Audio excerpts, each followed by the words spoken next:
आज का अखबार। नमस्कार, लेट्स माइक में आपका स्वागत है। आज का अखबार के साथ मैं राखी जैन।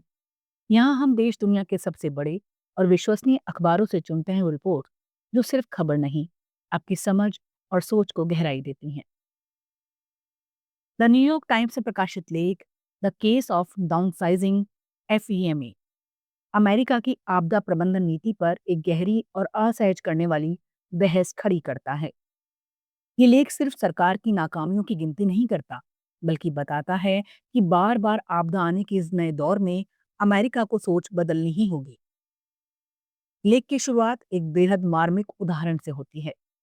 लॉस एंजलिस की आग में घर जलकर खाक हो गया और पीड़ित को संघीय सरकार से कुल मदद मिली सिर्फ $770। यही तस्वीर बताती है कि अमेरिका में आपदा के बाद मिलने वाली मदद कितनी अपर्याप्त और बिखरी हुई है। लेखक बताते हैं कि ट्रंप प्रशासन ने पहले ही FEMA का स्टाफ लगभग 10% घटा दिया है और अब वो चाहता है कि आपदा प्रबंधन की जिम्मेदारी ज्यादातर राज्यों पर डाल दी जाए। समस्या ये है कि 2022 से 2024 के बीच आपदाओं से $461 अरब का नुकसान हुआ। कोई भी राज्य अकेले इतना बोझ नहीं उठा सकता। लेकिन लेख यहाँ से एक नया रास्ता सुझाता है। लेखक का तर्क है, भले ही ट्रंप की ये नीति अव्यवस्थित लगती हो, लेकिन इसमें एक छिपा हुआ अवसर भी है। राज्य सरकारें उस जगह सुधार कर सकती हैं जहां संघीय व्यवस्था दशकों से चूकती आई है। अभी की व्यवस्था रुको, मरम्मत करो, फिर दोहराओ वाली है, जबकि भविष्य की असली सुरक्षा पहले तैयारी, फिर नुकसान में कमी से आएगी। Let's mic. आज का अखबार। शोध के मुताबिक आपदा से पहले किए गए हर $1 की तैयारी बाद में $5 से $15 की तबाही मचा सकती है। लेख बताता है कि 2024 में आए तूफानों से 6 राज्यों को $113 अरब का नुकसान हुआ और 2025 में लॉस एंजलिस की आग शायद अमेरिका के इतिहास की सबसे महंगी प्राकृतिक आपदा साबित हो सकती है। अनुमानित लागत $131 अरब।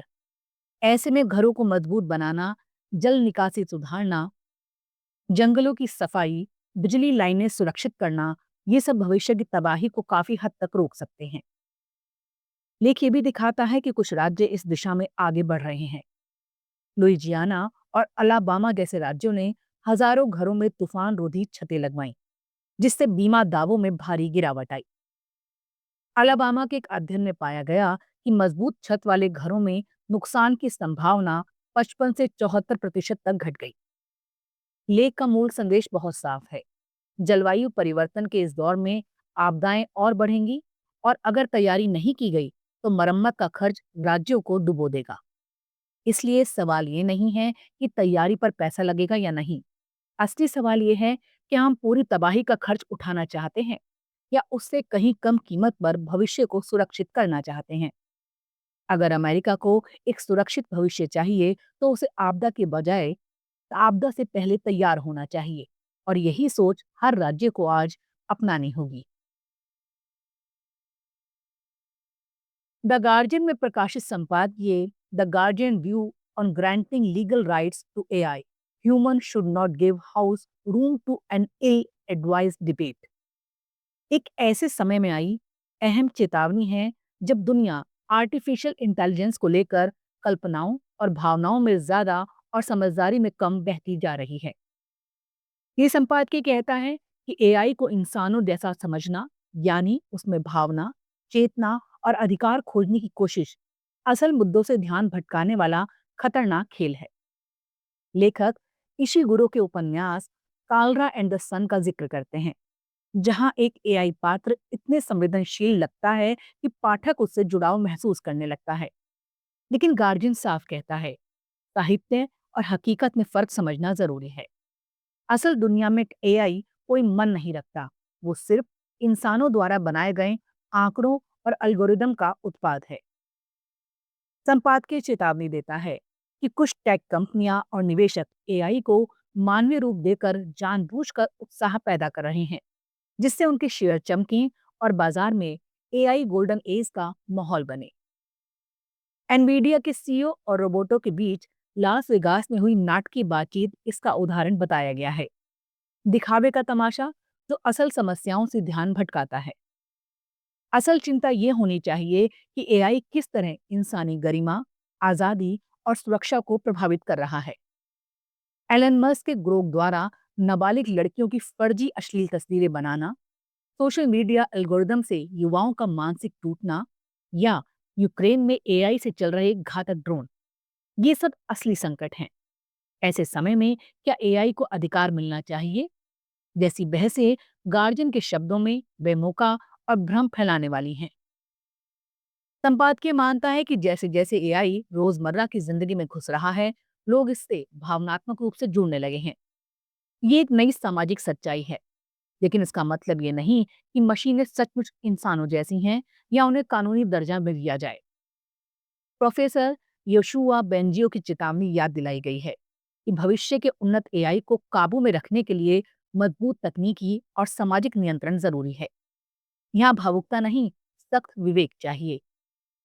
गार्जियन का मूल संदेश ये है, एआई से जुड़े नए खतरे बहुत ज्यादा मानव समस्याएं हैं, उन्हें उसी नजर से देखना होगा। हमारी सहानुभूति और चिंता मशीनों के काल्पनिक अधिकारों के लिए नहीं, बल्कि उन इंसानों के लिए होनी चाहिए जो आज डिजिटल दुनिया की वजह से सचमुच पीड़ित हो रहे हैं।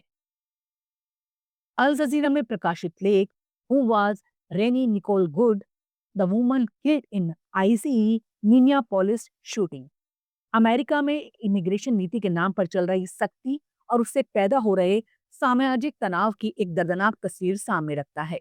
ये लेख मिनियापोलिस में हुई उस घटना का विस्तार से ब्यौरा देता है जिसमें 37 वर्षीय रेनी निकोल गुड की एक आईसीई अधिकारी की गोली से मौत हो गई। ये घटना उस समय हुई जब ट्रंप प्रशासन ने शहर में बड़े पैमाने पर इमिग्रेशन छापे तेज कर दिए थे और लोग इसके खिलाफ सड़कों पर उतर आए थे। वीडियो फुटेज में साफ दिखता है कि एक नकाबपोश आईसीई एजेंट महिला की कार पर 3 गोलियां चलाता है, जिसके बाद कार नियंत्रण खोकर दूसरी गाड़ियों से टकरा जाती है। स्थानीय प्रशासन और ट्रंप सरकार की कहानियां एक दूसरे से बिल्कुल अलग हैं। ट्रंप और उनकी टीम का कहना है कि रेनी गुड एजेंट को कुचलने की कोशिश कर रही थी और एजेंट ने आत्मरक्षा में गोली चलाई। वहीं मिनेसोटा के गवर्नर टिम वॉल्स और मेयर जैकब रे के वीडियो के आधार पर इस दावे को प्रोपेगेंडा बताते हैं और स्वतंत्र जांच की मांग कर रहे हैं। रे तो खुलकर कहते हैं, आईसीई मिनियापोलिस से बाहर निकलो, और आरोप लगाते हैं कि एजेंसी शहर में सुरक्षा नहीं बल्कि डर और तबाही फैला रही है। लेख रेनी गुड को सिर्फ एक पीड़ित नहीं बल्कि एक इंसान के रूप में सामने रखता है। एक माँ, एक रचनात्मक लेखिका, एक संवेदनशील और दूसरों की मदद करने वाली महिला, जिसके 3 बच्चे हैं और जिसने जीवन भर लोगों की परवाह की। उसकी माँ कहती है वो शायद बहुत डर गई होगी। यही मानवीय पहलू इस पूरी घटना को और अधिक झकझोर देने वाला बनाता है। अल जजीरा का ये लेख इस घटना को ट्रंप प्रशासन की व्यापक इमिग्रेशन नीति के संदर्भ में रखता है, जिसमें देश भर के शहरों Chicago, New York, Boston, Miami, Seattle से लेकर मिनियापोलिस तक लगातार छापे डाले जा रहे हैं। सरकार इसे अपराधियों के खिलाफ कार्रवाई बताती है, लेकिन जमीनी तस्वीर ये दिखाती है कि परिवार टूट रहे हैं, समुदायों में डर फैल रहा है और अब तो जाने भी जा रही हैं। आज का अखबार में फिलहाल इतना ही। देखते रहिए, सुनते रहिए लेट्स माइक। नमस्कार। आप सुन रहे थे let's mic more than radio. Follow कीजिए हमें हमारे सोशल मीडिया प्लेटफॉर्म्स पर। It's time for news. It's time for more than radio. Presenting the first radio news app, Let's Mic. Let's Mic, a news-based app on your phone where you get to watch and listen news, talk shows, interviews, radio show podcasts. On Let's Mic, you get all relevant information of TV, print, radio, podcast, and digital. Let's Mic talks about every segment of life.